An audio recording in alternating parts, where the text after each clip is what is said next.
Bienvenue dans Miracle en devenir, le podcast dédié à toutes celles qui traversent le difficile chemin de l'infertilité. Ici, nous donnons la parole à des femmes incroyables qui, malgré les obstacles, poursuivent leur rêve de devenir maman. Petite confidence avant de commencer, pendant l'enregistrement, mon micro a fait des siennes, donc il y a quelques petits blancs. J'ai fait comme j'ai pu pour que ça reste fluide, alors j'espère que ça ne gênera pas trop ton écoute et que tu passeras quand même un bon moment avec nous. Aujourd'hui, j'ai la joie d'accueillir Manon. Manon, c'est l'histoire d'une femme en désir d'enfant, bien sûr, mais aussi celle d'une femme qui, avant de devenir maman, a dû oser se choisir, s'affirmer et se libérer. Quand elle est venue me voir, elle portait le poids d'une relation toxique avec sa mère, un SOPK et de beaucoup de non-dits. Son parcours est bouleversant, parce qu'il montre que parfois, le chemin vers la maternité commence par un profond travail intérieur, et que ce travail-là peut tout changer. Je te laisse écouter cette conversation pleine de vérité, de courage et d'émotion. Bienvenue dans ce nouvel épisode de Miracle en devenir, et bienvenue à toi Manon. Merci beaucoup. Comment tu vas Manon aujourd'hui ? Écoute, ça va. Bon, un peu enrhumé, mais je pense que ça va s'entendre pour nos, alors, je sais pas lectrices, pour nos auditrices. Un peu enrhumé, mais ça va. Du coup, est-ce que tu peux nous retracer un petit peu ton parcours depuis, dans les grandes étapes, depuis vos essais bébés ? Ouais, pas de souci.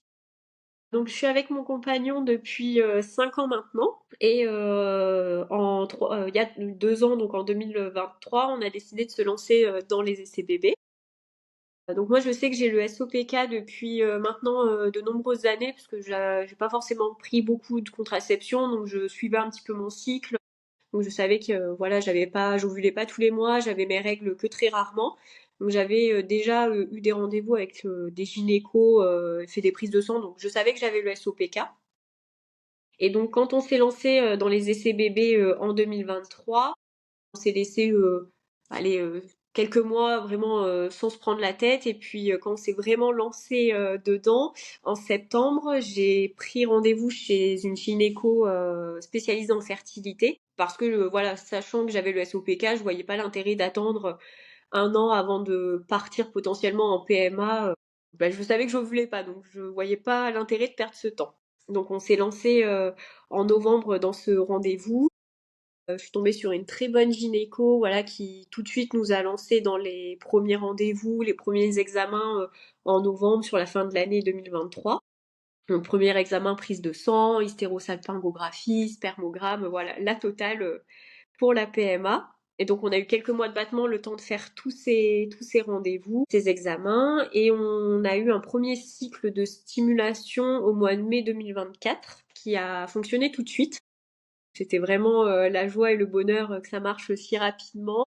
Et malheureusement, au mois de juin, j'ai fait une fausse couche à 7 SA. Bon, on saura jamais si c'est vraiment lié à ça, mais j'ai attrapé la toxoplasmose au mois d'avril, début avril, donc 3 semaines avant de commencer le premier cycle de Clomid. Et donc ça a un peu dû jouer sur le bébé et sur le fait qu'il n'ait pas réussi à bien se développer. Et donc quand j'ai appris ça, ma gynéco m'a demandé d'attendre 6 mois avant de reprendre les essais, donc novembre 2024. Ouais, ça m'a rendue très triste, j'ai très mal vécu cette attente, j'avais beaucoup de mal à attendre puisque moi j'avais qu'une envie, c'était de reprendre les essais et de me relancer dedans. Donc j'ai dû prendre mon mal en patience jusqu'en novembre.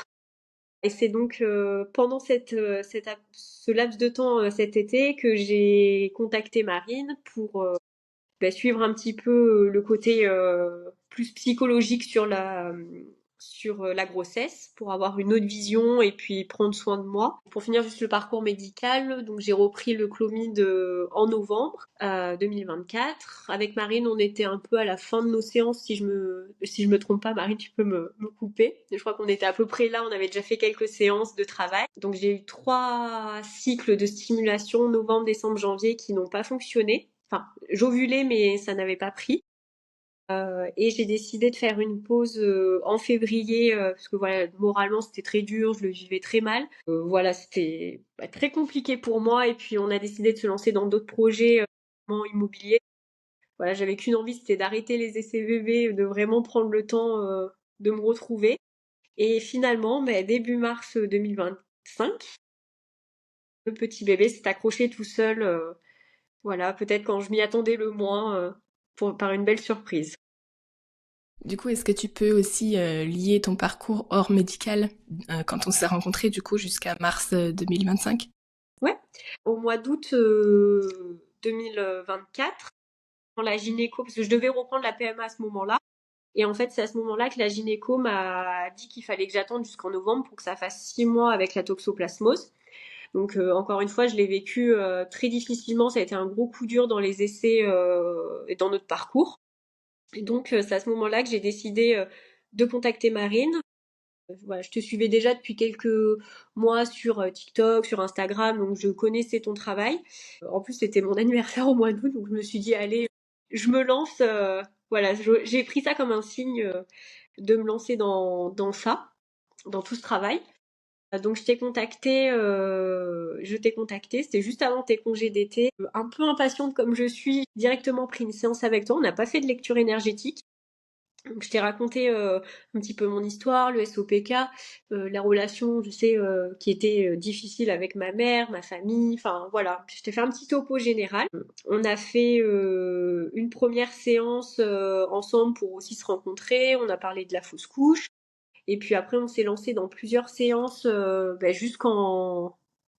jusqu'en novembre. Je pense vraiment juste avant les essais, je crois qu'on avait fait une dernière séance, on avait exploré mon utérus. Voilà, on est resté aussi en contact, des nouvelles très régulièrement. Et au mois de février 2025, on avait fait une séance sur le décodage biologique par rapport au SOPK, comme tu te lançais dans ta formation. C'était Manon, c'était le cobaye, le test. C'est ça. Quand tu repenses au moment où tu m'as contacté pour la première fois, qu'est-ce que tu vivais à ce moment-là? C'était vraiment un grand mélange d'émotions. Déjà, j'étais très peinée parce que je venais faire une fausse couche 2 mois avant, donc beaucoup de, comment dire, de tristesse. Je me sentais impuissante face à mon corps qui avait pas su garder ce bébé. Beaucoup de colère aussi parce que, enfin, d'injustice que moi je réussisse pas à aller mieux parce que je sais que je le vivais très mal. Je m'étais déjà lancée dans des thérapies quand j'étais plus jeune, vers la vingtaine. Au début, ouais, enfin, ouais, en 2023, début 2024, parce que moi j'ai envie d'être maman depuis bien avant que mon conjoint ne se sente prêt, donc j'ai dû attendre aussi qu'il se sente prêt pour qu'on se lance. Donc j'avais été voir une psy pour aussi en parler, essayer de mieux vivre cette attente, et ça m'avait pas du tout convenu. Vraiment l'envie d'aller mieux, un mélange de sentiments très variés, plein d'émotions. Qu'est-ce qui t'a poussé à chercher un accompagnement différent de la médecine classique? Déjà les retours que tu avais sur ton compte, ça m'a un peu convaincue, voilà, parce que plein de femmes étaient déjà, t'avaient déjà contacté et avaient pu enfin, t'avais déjà travaillé avec elles, il y a eu des retours, donc je me suis dit, pourquoi ça ne marcherait pas, j'ai rien à perdre. L'idée d'aller voir un petit peu ce qui se passe, autre chose que sur le plan médical. Surtout parce que au fond de moi, j'étais convaincue que mon SOPK n'était pas lié que, comment dire, que biologiquement, médicalement. Parce que quand je regardais mes prises de sang, j'avais voilà les décalages, les inversions au niveau des hormones, mais je sais pas, je sentais que c'était pas que biologique. Voilà, je savais qu'il y avait autre chose et que je voulais trouver le pourquoi du comment. Je réfléchis en même temps. Vas-y, Euh, vas-y. alors, oui, parce que quand on a fait la première séance et qu'on a un petit peu discuté avant de se lancer, on avait une petite séance d'hypnose aussi, on avait bien discuté avant. Un petit peu, je t'avais raconté mon parcours, mon histoire, et oui, tout de suite, tu m'as aussi expliqué que voilà, c'était pas que lié au médical et qu'il pouvait y avoir d'autres raisons, et parfois des raisons qui me sont encore plus hautes que moi. Donc c'est pas forcément que mon histoire, ça peut aussi venir de plus loin, le transgénérationnel. Donc oui, il y a une prise de conscience sur le fait que j'avais pas forcément tort et qu'il y avait peut-être d'autres choses. Tu veux dire sur le fait qu'on est le produit finalement d'une histoire familiale? Oui, oui, oui. Ok. Est-ce que tu peux nous parler du lien que tu as avec ta maman et de ce que tu ressentais dans cette relation avant qu'on commence à travailler ensemble? Oui, donc j'ai toujours eu une relation très difficile et conflictuelle avec ma maman. Pour réexpliquer un petit peu mon histoire, j'ai une grande sœur, on a 5 ans d'écart. Et, pareil, on a du mal à s'entendre, on est très différentes sur voilà, le caractère, le style de vie, tout ça. Elles sont assez proches avec ma maman. Et moi, je suis pas très proche d'elle. Quelqu'un plus timide, réservé, j'aime pas trop parler de mes sentiments. Je vais pas forcément aller me confier parce que je me sens pas forcément. Enfin, si je ne me sens pas en confiance, ma maman a beaucoup de mal à vivre ça sereinement parce que elle a aussi une relation difficile avec sa mère et elle aurait voulu qu'avec ses filles être proche et qu'on se partage tout, avoir une relation très fusionnelle. Et moi, je me suis jamais sentie en confiance pour avoir cette relation-là. Et du coup, elle m'a très souvent, enfin, reproché, mais sans me le reprocher de manière un peu involontaire, enfin pas volontaire, inconsciente, le fait que je ne sois pas proche d'elle. Relation très conflictuelle depuis que je suis toute petite. Voilà, je me sentais pas assez bien malgré mes notes, que j'étais une bonne élève, voilà, que j'étais une gentille petite fille, que je faisais pas d'histoire, toujours fait ressentir le fait que je me confiais pas, beaucoup de remarques négatives sur mon corps, le fait que quand j'étais petite, j'étais un peu ronde, des choses comme ça. Tu pourrais nous donner des exemples peut-être pour étayer ce que tu dis? Ouais, pas de souci. Bah, par exemple, c'est un petit peu de reprendre l'histoire et de faire un petit peu toute depuis mon enfance jusqu'à aujourd'hui. Quand j'étais petite, par exemple, c'était comment dire? J'avais l'impression d'être là que pour être comment je peux expliquer ça? Être un petit peu enfin pas la femme de ménage, mais être là un peu que pour la servir. Par exemple, il fallait qu'on débarrasse pendant qu'elle le faisait pas, que des choses comme ça. Quand j'ai commencé à grandir, l'adolescence, bah, du coup à avoir mes premiers amis, mes premières relations, mes premier garçon qui m'intéressait, tu vois, il fallait que je le raconte, sauf que j'avais pas envie, donc je sais qu'elle fouillait mon téléphone, elle lisait mes messages, elle fouillait mon journal intime, même si je le cachais, tout ce que je ne voulais pas, parce que pour moi c'était mon jardin secret. Et cette relation, elle s'est vraiment encore plus, je trouve, dégradée quand j'ai pris bah, mon indépendance, que je suis vraiment devenue une femme, quand bah, voilà, j'ai commencé à sortir à la vingtaine, à faire la fête, avoir bah, des vraies relations, être plus indépendante. Par exemple, quand je sortais, il fallait toujours que je rentre tôt, elle me faisait pas confiance sur le fait que bah, je buvais pas, que je conduisais sans boire, enfin, qu'il fallait que je rentre tôt pour ne pas être fatiguée le lendemain. Il y a jamais une seule fois où je lui ai donné raison sur le fait de pas me lever le lendemain et que j'étais toujours là, même si je rentrais à 3 heures du matin, bah, j'allais au travail le lendemain ou en cours. Elle a toujours pu me faire confiance et pourtant, voilà, c'était beaucoup de contrôle sur ma vie. Par exemple, je me souviens d'une fois où je sortais avec des copines et depuis 10 heures du soir, c'était l'été, donc en plus il faisait beau et elle voulait que je rentre et elle m'envoyait plein de messages. Elle m'a harcelé de messages, elle m'appelait pour que je rentre parce que je travaillais le lendemain qu'à midi. Si je rentrais à 1 heure du matin, enfin, j'aurais pu me lever à 9 heures tranquille et aller travailler. Enfin, j'allais pas manquer le travail. Comme je travaillais les étés pour être étudiante. J'en ai pris vraiment conscience de cette relation quand je me suis mis bah, en couple avec mon conjoint. Une nouvelle personne apparaissait dans mon univers et une personne neutre, donc qui n'avait jamais vécu ça avec sa famille. Donc lui, il m'a un peu aussi aidé à en prendre conscience. Et en fait, ben, c'est là où j'ai remarqué aussi beaucoup de remarques, choses pas très sympas envers sa fille. Par exemple, quand on a acheté un appartement, ils étaient contents, mais beaucoup de ah moi j'aurais fait comme si ou ah mais ça c'est pas très joli. Voilà, toujours des petites piques, jamais juste de la gentillesse. Beaucoup de remarques, de piques. Et notamment une fois où toi, ça t'avait marqué, Marine, quand je t'en ai parlé pour le gâteau Oui. d'anniversaire. Bah, c'était l'anniversaire de mon conjoint, donc j'avais invité mes parents pour le fêter. Moi, j'aime beaucoup pâtisser, donc là, mon conjoint m'avait offert un robot pour faire des gâteaux, donc là, je m'étais un peu ambiancée, chauffée à faire un joli gâteau, number cake, avec de la chantilly, des fruits, enfin un truc vraiment... je m'étais éclatée, j'avais adoré faire ça. Bah, ma maman, pas très sympa, quand elle est arrivée. Au début, elle me dit, ah, il est super joli, mais tu l'as acheté où? Donc, je lui dis, bah, c'est moi qui l'ai fait, voilà. Enfin, mon conjoint dit, depuis hier, elle est en train de le faire, elle a fait la génoise et tout, non? C'est Manon qui l'a fait. À partir de ce moment-là, plus rien n'allait, quand elle a compris que c'était moi, le gâteau, ah, il était joli, mais ah, il y a ça qui allait pas, les bords, ils étaient pas très nets, mais ceci, cela. Et jusqu'à ce qu'elle voit que ça a commencé un petit peu à m'énerver d'avoir que des remarques et qu'elle finisse par me dire non mais je suis presque fière de toi, de ton gâteau. Donc là ça a été vraiment un coup de massue parce qu'à quel moment une maman peut dire je suis presque fière de toi pour un gâteau. Et c'est méchant, c'est méchant. Voilà, beaucoup de remarques comme ça. Donc il m'a vraiment aidé à en prendre conscience. D'autant plus aussi par rapport à la fausse couche où j'ai eu ce que je leur ai dit, mes parents, et beaucoup de conseils non sollicités, de remarques blessantes. Voilà, par exemple, plusieurs fois, elle m'a demandé comment se passait mon IVG, parce que c'était le même traitement pour évacuer le bébé. Mais non, ce n'est pas une IVG. IVG, il y a le terme volontaire. Moi, je ne voulais pas le perdre, ce bébé, je l'attendais. Donc, beaucoup de remarques comme ça, ou me dire, ah, ben, il faut vous y remettre vite. Faut pas attendre. Mais pas par rapport à la PMA, je lui avais pas dit. Donc, beaucoup de conseils blessants et pas très sympas. Donc en gros, on peut dire une maman qui a envie de contrôler un petit peu ta vie et qui pour toi te fait ressentir que quoi que tu fasses, tu n'es jamais assez bien. C'est ça, exactement. J'avais beau être une très bonne élève, où j'avais toujours les félicitations, j'étais une gentille fille qui sortait pas au lycée, qui avait juste quelques copines, voilà, qui faisait pas d'histoire, pas de bêtises. Non, j'étais jamais assez bien. J'avais beau me débrouiller, je travaillais toutes mes études.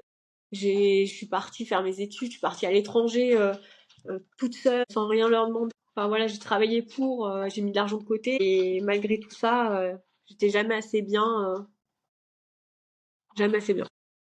Et qui en plus du coup a envie de s'intruser, je sais pas si ça se dit, dans ta vie du coup. Oui, oui. Bah oui, elle veut tout connaître de ma vie, tout savoir. Sauf que moi, je n'ai pas envie de partager ça. On n'a pas d'intimité entre nous, donc je n'ai pas envie de partager ces aspects-là de ma vie. Tout à fait, et c'est ton plus grand droit. Comment cette relation influençait selon toi ton rapport à ton corps, à ton désir de maternité et à ta féminité? Bah, avant nos séances, justement, je pensais pas que ça pouvait autant influer. Je le pensais pas du tout. J'ai jamais cru que vraiment cette relation aurait pu bloquer ma maternité et en fait au fur et à mesure on a fait des séances, je me suis rendu compte que mon corps, parce que tu m'as aussi aidé à en prendre conscience, mon corps restait un petit peu à l'état d'enfant face à ma mère Mhm. qui n'arrivait pas à grandir et je restais face à elle malgré mes 25, 26, 27 et 28 ans bientôt, je restais une enfant face à elle. Si je restais une enfant, pourquoi ovuler? Pourquoi est-ce que mon corps, j'aurais des règles normales si je suis toujours une enfant face à mes parents? Ça a vraiment impacté, enfin c'est là où je me rendais compte que ça a impacté ma fertilité parce que je n'ovulais pas. Et finalement aussi rester une enfant, c'était aussi rester dans la position que ta maman voulait que tu aies. Ouais, exactement. Celle d'une enfant qui a besoin de sa maman tout le temps. Qu'est-ce qui a été le plus difficile pour toi dans ce travail de libération? En prendre conscience déjà, parce que ça fait jamais plaisir de prendre conscience et de faire un travail sur soi-même, c'est très difficile. Accepter et d'intégrer tout ce qu'on peut avoir et après changer. Essayer de passer outre parce que ouais le plus difficile ça a été d'accepter que j'étais dans cette position-là et d'oser dire stop. Parce qu'au début, voilà, comme je te l'avais dit, je voulais garder ça pour moi et dire, ben voilà, ça va changer. Sauf que c'était très difficile de lui exprimer mes émotions et ce que je ressentais parce que à chaque fois qu'on se fâche, j'étais toujours dans le rôle de la petite fille et elle me faisait culpabiliser d'oser dire les choses tout le temps. Dès qu'on se fâchait ou même avec ma sœur, c'était à moi de m'excuser, c'était à moi de mettre les choses à plat et de prendre sur moi même si j'étais pas en tort. Donc ça, le plus difficile, ça a été de d'oser dire stop. Et puis, donc il y a en prendre conscience, c'est vraiment, je me souviens, enfin pour avoir aussi échangé avec toi tout au long de nos séances, à quel point du coup c'était, enfin ça venait chercher profond du coup le fait de changer aussi soi-même dans la posture qu'on a avec, Ouais. dans la relation avec notre maman, ça demande vraiment d'aller puiser des ressources profondes pour changer tout ça.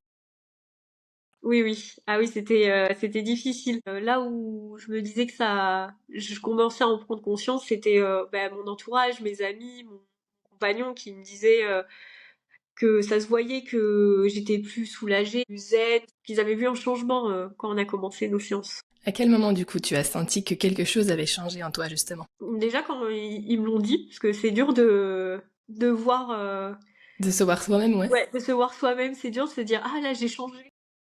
Ça a été une première étape. Et surtout quand j'ai osé dire stop, que je me suis plus laissée faire. Donc ça c'était quand du coup? Je me souviens d'un moment particulier. Ah oui, c'était en octobre ou novembre, enfin sur la fin de l'année. Donc à ce moment-là, tu commences de dire stop à ta maman, de lui mettre des limites, et c'est aussi à ce moment-là où tu reprends un petit peu le traitement de la PMA. Hein. Ouais, c'était juste avant, donc c'était octobre. C'était juste avant de reprendre le traitement de la PMA. Parce qu'en fait, pour mettre un petit peu de contexte, de mon conjoint ne vit pas dans la même ville que nous. Il était venu faire ses études par ici et donc il est resté quand on s'est mis ensemble. Et en fait, ma mère est très jalouse de ma belle famille parce que je m'entends très bien avec ma belle-mère. Voilà, on a une très bonne relation, on est quand même plutôt proches, elle est très gentille, elle est là pour nous, mais jamais en étant trop intrusive. Si on n'a pas besoin, voilà. Voilà, ma belle famille est incroyable. Et ma mère a beaucoup de mal de cette relation, parce que je suis proche de ma belle-mère, pas de ma mère. J'avais déjà eu des remarques, des critiques par rapport à ça. Par exemple, pour donner un peu de contexte, il y avait une fois où ma belle famille était venue nous voir. Et donc j'avais proposé qu'on fasse un restaurant avec mes parents, parce qu'ils s'étaient déjà rencontrés. C'était plutôt froid, enfin, il pas trop parlé, voilà, c'était assez compliqué. En fait, quelques semaines avant, on avait été manger chez ma sœur et comme j'arrive pas à trouver ma place, dès que je raconte quelque chose, soit on me coupe la parole, soit on s'en fout un peu de ce que j'ai à dire, comme je suis jamais assez bien, j'ai tendance à rester sur mon téléphone ou profiter de mon neveu. J'ai plus envie de parler, je fais plus d'efforts. Ma mère m'avait dit tu parles pas, t'es toujours sur ton téléphone, forcément pas très agréable. Donc je dis ouais, je suis fatiguée, c'est la fin de l'année, c'est l'automne, j'ai des grosses semaines, j'ai pas envie trop de parler, voilà, je suis fatiguée. Mes parents sont venus au resto avec ma belle famille. Le lendemain, j'ai eu un message pour savoir si mes beaux-parents étaient bien. Et j'ai eu le droit tu étais rayonnante avec ta belle famille, tu étais de bonne humeur, tu n'étais plus fatiguée. Donc à comprendre, parce que ma mère adore faire des remarques déguisées. Mhm. Avec nous, tu tires la gueule, avec ta belle-mère, c'est incroyable, tu souris, tu parles, tu es belle. Donc je suis jalouse, parce qu'avec moi, t'es pas comme ça, et avec ta belle-mère, tu l'es. Et je ne sais plus pourquoi je suis venue à parler de tout ça, mais oui, si pour remettre un peu de contexte sur le moment où j'ai dit stop. Donc voilà, donc il y a une relation très difficile avec avec ma mère, et parce qu'elle est très jalouse de ma belle famille, d'être ma belle-mère. En fait, nous, comme mon conjoint, plus de 3 heures de route, le moment le plus compliqué pour se couper en deux, c'est Noël. Donc, au début, les premières années où on était ensemble, très vite, on a fait Noël ensemble avec le Covid, parce que ma famille avait le Covid. Mon copain me disait, rentre avec moi, tu vas pas rester toute seule à Noël, tu vas venir le faire avec nous. Après, sur les 2 dernières années, souvent ce qu'on faisait, c'est qu'on faisait le 24 à Limoges. Je suis à Limoges. Et on rentrait dans sa famille, voir sa famille le lendemain, le 25. Donc on partait très tôt. Soit c'est pas très agréable de partir à 7 heures du matin pour arriver à 11h30. Enfin, on est fatigué, on se couche tard et tout. Mais c'est la meilleure solution pour faire Noël avec les deux familles. On a des neveux de chaque côté, on veut voir tout le monde, on veut profiter. Et ça, mes parents ne l'acceptent pas. Pour eux, Noël, c'est forcément le 25. Parce qu'il faut qu'on soit là le 25. Donc ça, ils ont beaucoup de mal. Et sur les 2 dernières années où il y avait plus de Covid là, donc on faisait comme ça, c'était beaucoup de remarques très tôt dans l'année en disant on fait Noël quand, blablabla. Enfin voilà, beaucoup de critiques parce qu'on voulait rentrer le 25. Encore une histoire de jalousie, puisque Noël en soi, c'est pas une date, c'est pas que le 25, c'est le fait de partager un moment ensemble. Si on fait le 24 ou le 23, ça change rien, ça reste Noël. C'est l'esprit qui compte, c'est pas le Mhm. jour. Donc là, sur l'année 2024, la discussion a commencé très tôt de savoir quand est-ce qu'on allait faire Noël. Ça a commencé au mois d'août. Dès le mois d'août, mes parents et ma sœur ont commencé à parler de Noël, savoir quand est-ce qu'on allait le faire, qu'est-ce qu'on faisait. Donc nous, comme d'habitude, on a dit qu'on serait là le 24, quand même jusqu'à assez tard. Voilà, on part pas à 21h, souvent on quitte la soirée vers 1h, 2h. On Mhm. part à 7h du matin le lendemain pour passer quelques jours dans sa famille, parce qu'ils vivent loin. Ça serait l'inverse, on ferait l'inverse. Si on vivait là-bas, on ferait de cette manière-là. Et donc, ça a été beaucoup de remarques, de critiques dès le mois d'août. Ça reste quand même loin Noël au mois d'août, on pense pas à Noël. Et donc, moi, ça a commencé un petit peu à m'énerver. Donc, j'arrivais déjà à dire stop, ça sera comme ça, parce que c'est aussi plus simple pour nous. Il faut aussi qu'on trouve notre compte. Enfin, on fait quand même Noël, pas comme si on faisait rien. Un soir, ma sœur revient sur le sujet de la discussion de Noël, donc où je lui réexplique pourquoi on s'arrange comme ça. pour profiter des deux familles, pour être là pour tout le monde, parce que nous, c'est pas une partie de plaisir de faire 3 heures de route alors qu'on s'est couché tard et que on va aussi enchaîner sur une grosse journée de repas et on va pas dormir. Enfin, c'est des journées très fatigantes pour nous. On a beau être en vacances, on se repose. Et donc à ce moment-là, comme on parlait avec ma sœur, j'ai pris le parti, alors, parce qu'on n'est pas très proche, de me confier un petit peu plus à elle, de lui parler de la relation avec notre mère, en disant que voilà un peu de me confier sur mon ressenti depuis le dernier temps, les critiques, tout ça. Ma sœur me dit est-ce que tu veux que je lui en parle, que je fasse un peu le médiateur. Donc je lui dis non, absolument pas qu'on lui en parle parce que je sais que ça ne changera rien. Elle ne se remettra pas en question, ça sera quand même moi la vilaine. Je ne veux pas que tu lui en parles. Je te l'interdis, je me confie là. C'est pas ton rôle. Donc plusieurs fois elle m'a posé la question, je lui ai dit non, je ne veux pas que tu lui en parles. Et ça s'était arrêté là. Et quelques semaines après, peut-être 2 semaines après, un soir, sur un truc qui n'avait rien à voir, je lui avais envoyé un snap de mon chien, rien à voir, ma mère me lance une perche en me disant oui, je sais que j'ai jamais été proche de toi, enfin j'ai jamais été très câline. Mais comme ça, vraiment, ça sortait de nulle part. Je lui dis mais pourquoi tu me dis ça comme ça? Le rapport. Et alors là, mais je crois la plus bizarre au monde, où elle me dit que en fait il y a longtemps j'avais une amie quand je faisais un BTS à Rochefort, sa maman tirait les cartes, elle était très dans le spirituel tout ça. Et elle m'avait tiré les cartes. Elle avait réussi à deviner pas mal de trucs sur juste en me tirant les cartes sur mon papa avec son travail, les relations et tout. Et soi-disant, j'aurais dit à ma mère à cette époque-là, ce qui m'étonne grandement et aujourd'hui je suis sûre de ne jamais lui avoir dit ça, que j'avais dit à cette amie que justement ma mère n'était pas proche et que j'avais mal vécu petite le fait de ne pas avoir de maman câline, pas de câlin, pas de je t'aime forcément, ouais, pas de tendresse. Et donc elle me dit depuis ce moment que tu m'avais dit ça, que enfin j'essaie d'être claire mais des fois c'est pas quoi, j'espère que ça va être clair. Depuis le moment où je lui avais raconté que j'avais dit ça à mon amie, elle y pensait régulièrement. Donc j'ai trouvé ça très bizarre que 2 semaines après m'être confiée à ma sœur, il y ait ça qui ressort comme ça. Qui pop. Voilà, donc je pense très sincèrement que ma sœur lui a répété. Je Mhm. pense. Et donc là, en fait, comme elle me dit ça, un matin, j'étais fatiguée, je me suis dit, je crois que c'est le moment de me lancer. On a fait toutes ces séances avec Marine et faire sortir beaucoup de choses. Je me souviens, tu m'avais aussi demandé de lui écrire une lettre, mais pas de lui envoyer, enfin, pas de lui envoyer directement, mais de l'envoyer comme si je lui envoyais. Mhm. Je lui dis, c'est le moment, je crois qu'il faut que j'ose dire les choses. Je me lance. Et donc là, c'est à ce moment-là où voilà, je me suis lancée, je lui ai exprimé mes sentiments et donc c'était mi-octobre et on est parti dans une grosse dispute où voilà où parce que j'ai osé dire les choses. Mhm.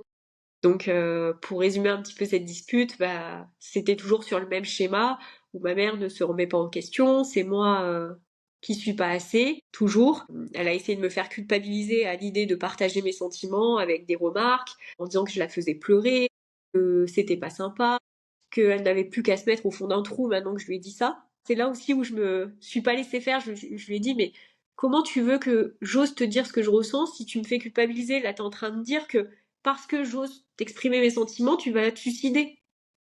Enfin, non, une maman ne doit pas dire ça à son enfant, j'ose te dire ce que je ressens. Donc, essaye d'accepter, même si ça fait pas forcément plaisir, parce que moi c'est mon ressenti depuis que je suis toute petite.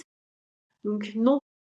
Et c'est il y a vraiment ce moment-là où ben, je me suis pas laissée faire, je me suis pas laissée culpabiliser. J'ai été moi et j'ai dit ce que je ressentais. Qu'est-ce que ça a changé au fond pour toi d'oser t'affirmer face à ta mère? Et ben je me suis sentie vraiment moi. Mhm. Je suis plus la petite Manon, parce que souvent pendant nos séances on parlait de la petite Manon. Je suis plus la petite Manon, là je suis la Manon adulte qui ose dire bah, que non, ce qu'elle vit c'est pas normal et qu'elle n'a pas envie de vivre ça. J'ose, j'ai en fait voilà, je me suis sentie forte d'oser le dire et de pas me laisser avoir et culpabiliser. Quels autres mots tu pourrais mettre à côté de je me suis sentie forte? Soulagée. Je me suis sentie soulagée à l'idée de faire sortir, parce que j'avais 27 ans à l'époque, 27 ans de ressenti, de colère. Je me suis sentie heureuse.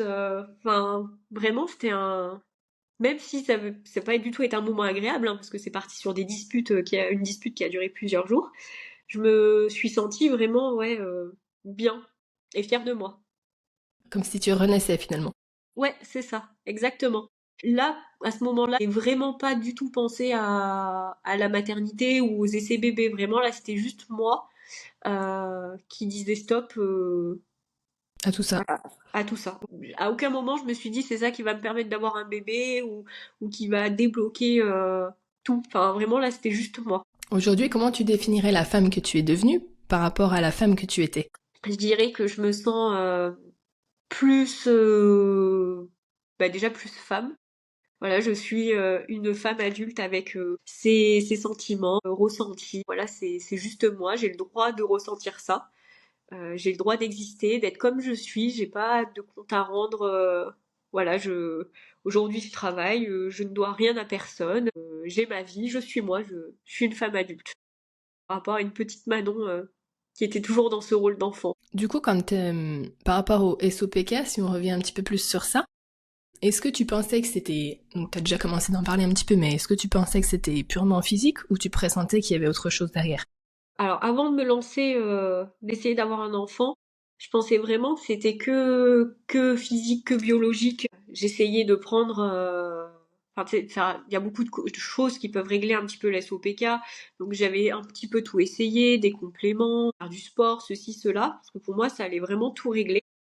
Et en fait, je me rendais compte que malgré tout, j'ovulais pas plus. C'était vraiment, voilà, il y avait autre chose. Et en fait, quand j'ai fait ma fausse couche et que j'ai aussi plus fait attention à tes posts, tes messages, enfin tous les messages que tu véhiculais, je me suis rendu compte que finalement, il y avait peut-être autre chose. C'était peut-être pas juste ça et qu'il y avait peut-être d'autres choses dans mon histoire qui pouvaient bloquer ça.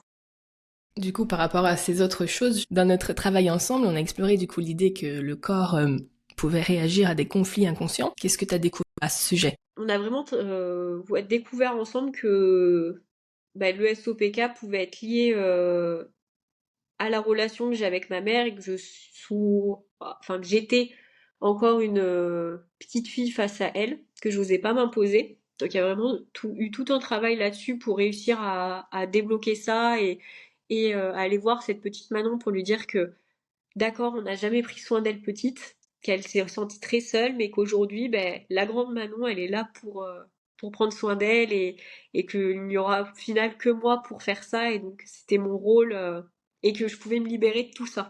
De plus attendre que ce soit quelqu'un d'autre et notamment ma mère pour le faire. Donc ça, on a vraiment travaillé là-dessus. Ça a vraiment, je pense, aidé mon SOPK. Quand j'ai fait ma formation en décodage biologique, j'ai suivi un module spécifique sur le SOPK. Je précise tout de suite quelque chose d'important. Le SOPK peut avoir de multiples causes, et ce que je vais partager là n'est donc pas une vérité universelle, mais une piste parmi d'autres. Et aujourd'hui, on l'illustre à travers l'histoire de Manon. Donc si vous écoutez cet épisode, ne prenez pas ça comme une généralisation à tous les cas de SOPK. Dans cette approche, une des causes possibles du SOPK est reliée à une dynamique très archaïque, très animale.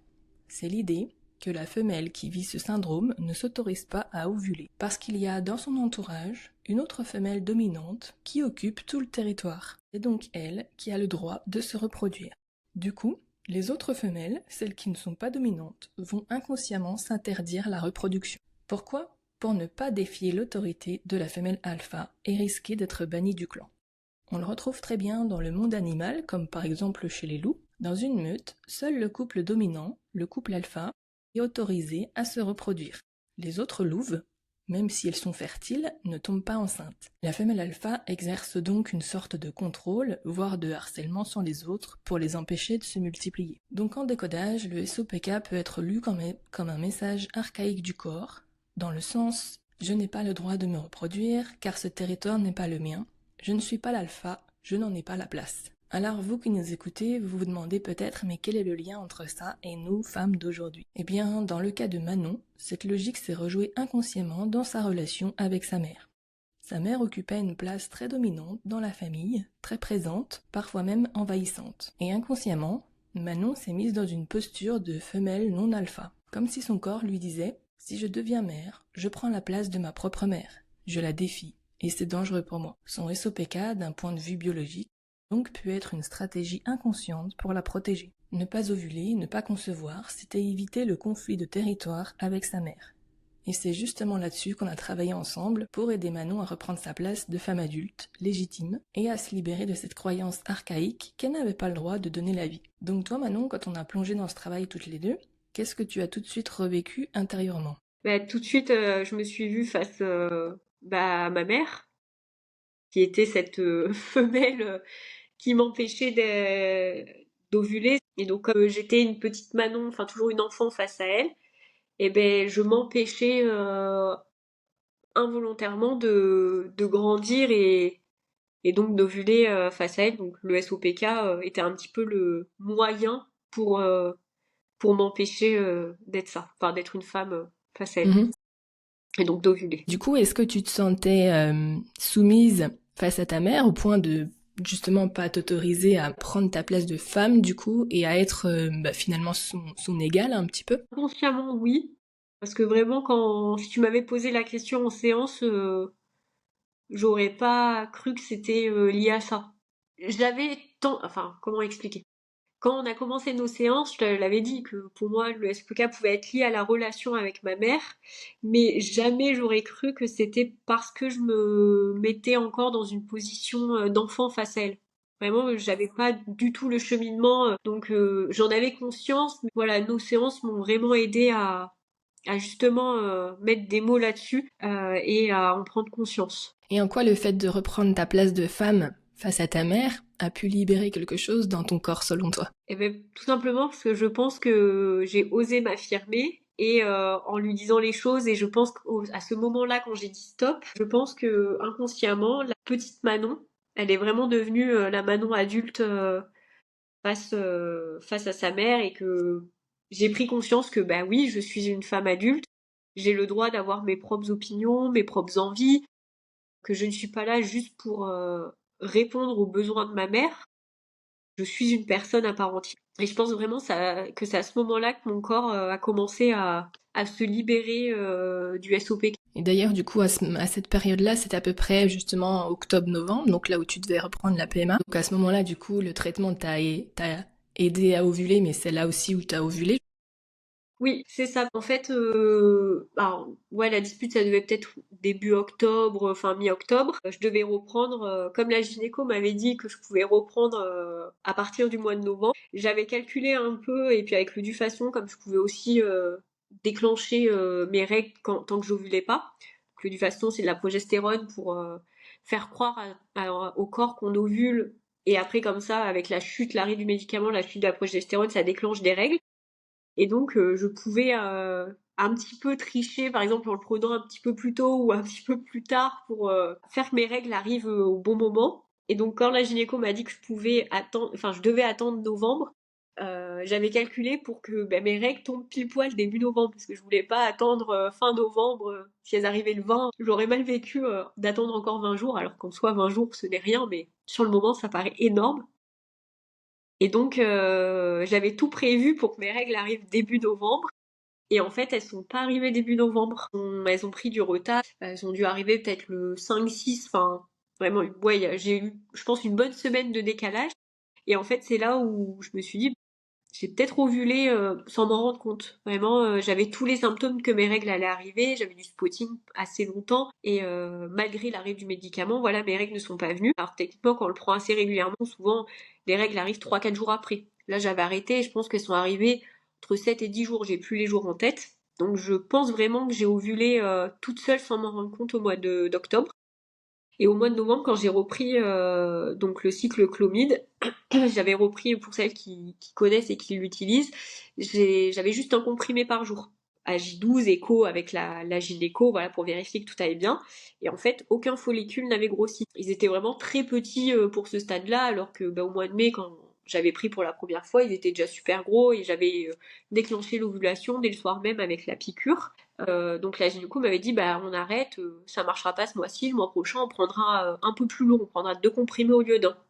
Et comme avec le SOPK j'ai appris à observer mon corps, je sais quand j'ovule. En fait j'ai ovulé au mois de novembre alors grâce aux médicaments parce qu'il a aussi aidé à faire ovuler, enfin à faire grossir des follicules, et naturellement parce que j'ai pas eu de piqûres pour déclencher l'ovulation et ils ont fini de grossir tout seuls quelques jours après. J'ai dû ovuler à J20 alors que le rendez-vous est à J12. Donc il y a vraiment ça, enfin les médicaments, je pense qu'ils ont aidé aussi parce que c'est leur rôle, mais j'ai quand même ovulé 2 fois presque naturellement toute seule après cette fameuse dispute. Donc du coup après il y a eu, enfin moi j'ai fait ma capsule spéciale SOPK en février il me semble. En février on a fait une séance test spéciale Oui. SOPK. Oui. Et ensuite du coup Alors, je sais plus quand est-ce qu'on l'avait faite, en février. Donc en février, j'ai eu mes règles le 9, du 9, et donc c'est à partir de ce moment-là où on s'est dit, ben, on fait une pause, parce que vraiment, je le vivais très très mal, je pleurais, j'étais... Après, je pense que le clomide n'aide pas, parce que ça reste des hormones, et donc ça joue beaucoup. Mais je vivais très très mal les essais bébés, je voyais tout le monde autour de moi qui arrivait, enfin, c'était très difficile mentalement. Et comme on avait décidé de se lancer dans l'achat d'une maison, avec des travaux, on s'est dit, bon, on va se laisser un peu de temps, on va partir sur un autre projet. C'est que ça doit pas marcher là, on reprendra plus tard. Pour mon conjoint, on allait reprendre plus tard. Moi, dans ma tête, j'avais vraiment envie arrêter. Parce que je me suis dit, c'est que je dois pas avoir d'enfant, je serai plus heureuse sans, je trouverai mon bonheur ailleurs. Et ça, je te l'avais dit plusieurs fois, Marine. Donc, j'ai eu mes règles le 9 février. Et je crois qu'on a fait la séance peut-être dans la foulée, je sais plus enfin quand est-ce qu'on l'avait fait en février, mais c'était vraiment sur la première quinzaine. Et donc bah voilà, je suis partie sur un mois de février où j'ai rien pris. Je me suis dit j'observe pas mon corps, je vais pas essayer de voir si j'ovule, parce que dans tous les cas, pour moi j'allais pas forcément ovuler. Donc voilà, j'ai pas pris du faston pour parce que la gynéco voulait que je lui avais dit que je reprendrais 1 ou 2 mois après. Je voulais pas lui dire que je voulais totalement arrêter. Elle m'avait fait l'ordonnance pour reprendre le clomide quand je serais prête. Mais elle m'avait dit on continue du faston pour essayer de garder certains cycles. Donc je me suis dit que j'allais rien reprendre, vraiment je voulais tout stopper, je prenais plus de compléments. Ben finalement, naturellement, j'ai ovulé début mars, le 4 mars 2025.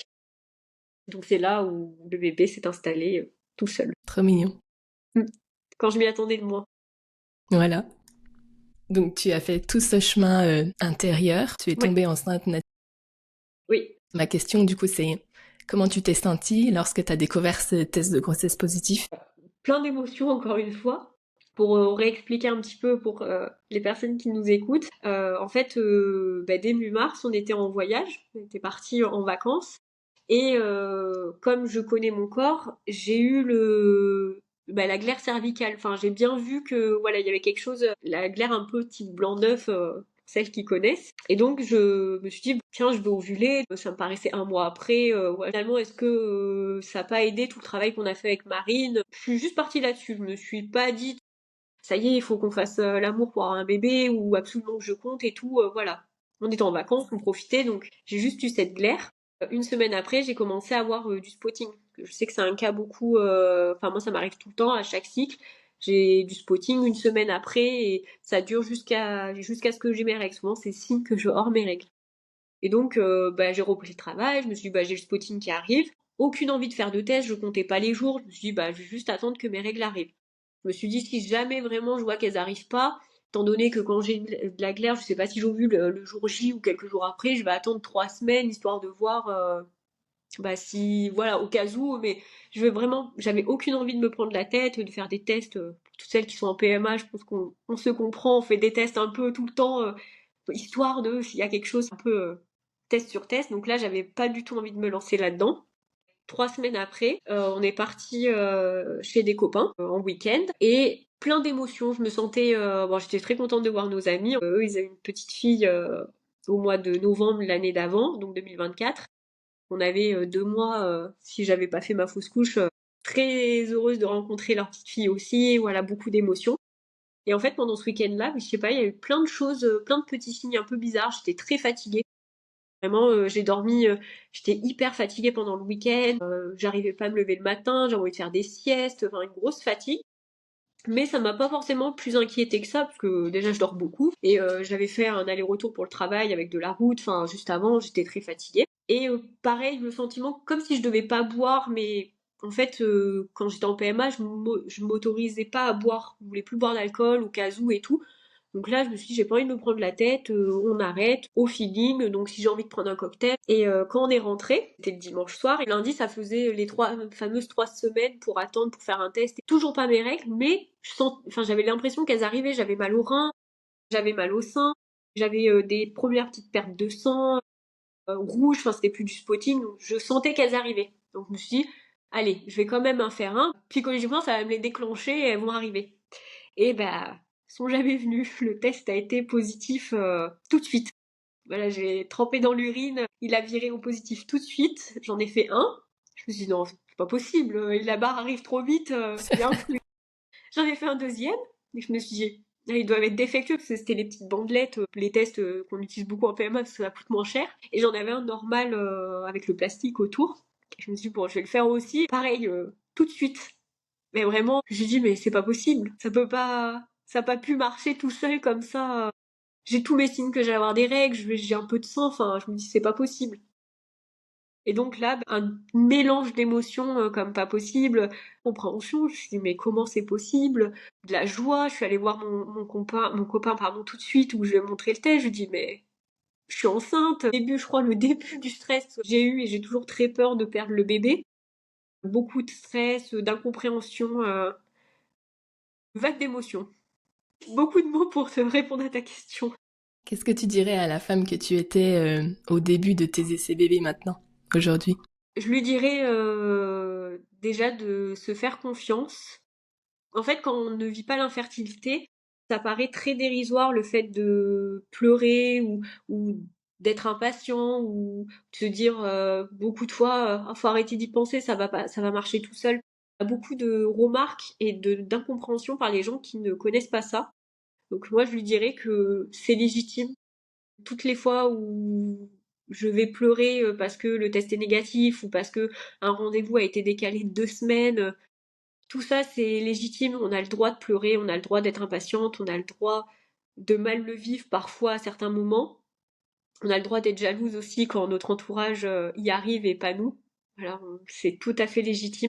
Donc je lui dirais que elle a le droit de connaître tout ça, mais de se faire confiance quand même parce que malgré tout, je pense que rien n'arrive par hasard et que si la fausse couche n'avait pas eu lieu, que ma vie n'aurait pas été comme ça aujourd'hui, on n'aurait pas eu ces projets, que j'aurais pas fait les séances avec toi, ou que j'aurais pas su dire stop à ma mère et enfin face à ma mère et grandir et être plus moi. Enfin voilà, je me dis que rien n'arrive par hasard et que tout ce que j'allais vivre, il y avait une bonne raison derrière.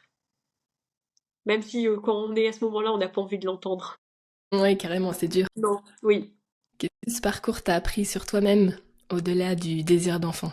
Ben que j'étais capable, comment dire, de m'aimer, que j'étais là pour moi, que j'étais forte et que c'était pas une période facile et que bah voilà, j'étais là, j'étais bien entourée, que ça m'a aussi rapproché énormément de mon conjoint. Ouais, il y a vraiment un tout. C'est pas facile, mais il y a un tout. Si tu regardes en arrière, tu serais plutôt contente et fière? Oui, ah totalement. Contente, non, parce que je suis pas contente d'avoir connu l'infertilité, mais je suis Mhm. très fière de moi d'avoir pris les choses en main et d'avoir osé te contacter, dire les choses, être plus moi. Parce que c'est vrai qu'au quotidien, c'était une relation qui m'impactait beaucoup. Toujours à vouloir, tu vois, j'aime bien quand on me dit que tout va bien, au travail tout est ok, les compliments, tu vois, un besoin d'attendre. Et je me dis, ça m'a aidé aussi à prendre un peu de recul là-dessus. Tout le monde n'a pas besoin de m'aimer. Voilà, j'ai le droit de pas m'entendre avec des gens ou de dire stop et que j'ai pas besoin de dire oui tout de suite, tout le temps pour qu'on m'apprécie. Quelle femme tu es en train de devenir alors aujourd'hui? Bah, une femme plus forte, qui sait ce qu'elle veut, qui, je pense et je l'espère, aura une bonne relation avec ses enfants sans, enfin voilà, sans refaire les mêmes choix et les mêmes erreurs que j'ai pu connaître. Mais en même temps, j'espère que je ne ferai pas tout l'inverse par Mhm. peur et que ça sera aussi le même résultat. Non, je pense vraiment que ouais, je suis une femme différente et comment dire, un peu plus sereine, enfin améliorée, c'est pas trop un bon mot, mais Plus équilibrée, tu veux dire? ouais, plus équilibrée mieux dans mon corps et dans ma tête. Quel message tu aimerais transmettre aux femmes comme toi? Je sais que le SOPK, c'est très dur de voir que son corps ne nous répond pas quand on a envie de quelque chose. Voilà, moi, on est ses bébés, et puis même les autres moments, même sans essayer de faire un bébé, j'avais qu'une envie, c'était d'avoir mes règles tous les mois. Je sais que c'est plus sain pour le corps d'avoir ses règles, ça veut dire que tout fonctionne bien. Donc c'est très difficile de voir son corps ne pas nous répondre et un peu nous lâcher. Mais j'ai envie de leur dire que il faut, comment dire, que c'est même pas de votre faute. Il y a forcément une raison derrière et que il faut essayer de trouver la raison. Ça veut pas dire que ça sera forcément la même que la mienne. Comme tu dis, il y a autant de SOP4 que de femmes qui existent, comme il y a autant de grossesses différentes. Mais essayer, voilà, de trouver le pourquoi du comment, essayer de se mettre en priorité, d'améliorer, et que si ça prend du temps, de pas culpabiliser. C'est pas elle le problème. C'est, voilà, s'il faut partir par la PMA, c'est pas de votre faute. Je sais pas trop comment tourner ça, mais voilà, de se mettre en priorité. C'est important. Est-ce qu'il y a d'autres choses que tu voudrais rajouter, Manon? Alors déjà, moi, je tiens à dire que je suis très contente de tout le travail qu'on a fait ensemble. Vraiment, toutes nos séances, chaque fois, j'en sortais bouleversée, mais je te le disais, à chaque fois, tout ce qui était séance d'hypnose, tout ça, où on allait voir, enfin, on a vu des choses, mais incroyables, même sur le transgénérationnel. La fois, dans la séance où j'avais vu des ancêtres, qu'après, en reprenant l'arbre généalogique, j'avais l'impression de faire des liens. Enfin, c'était vraiment un travail incroyable. T'as pris beaucoup de temps pour m'écouter, pour m'aider. Et je regrette absolument pas, parce que je sais que ça a un coût et que tout le monde ne peut pas se le permettre. La santé mentale, c'est...